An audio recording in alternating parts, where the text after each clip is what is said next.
जय श्रीराम. खूप लोकांना अजून पण वाटतंय की हिंदुस्थानी भाऊनी पूर्ण कोल्हापूरच्या लोकांबद्दल बोललं, तर असं काहीच नाही. ही मागे माझी आई आहे, तिची शपथ घेऊन सांगतो आणि महालक्ष्मीची शपथ घेऊन सांगतो, तुमच्यासाठी नाही बोललो.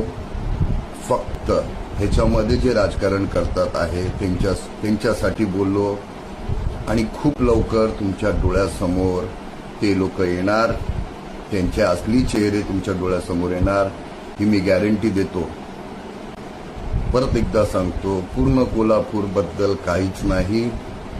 तुम्ही तुमच्यासाठी सदैव मी आहे, तुमच्यासाठी नाही आहे. तुम्ही स्वतःच्या मनाला लावून घेऊ नका. फक्त काही राजकारण करतात आहे त्यांच्यासाठी आहे. आता पण सांगतो, तुमच्यासाठी नाही. समजून घ्या, खूप डोळ्यासमोर लवकर येणार आहे.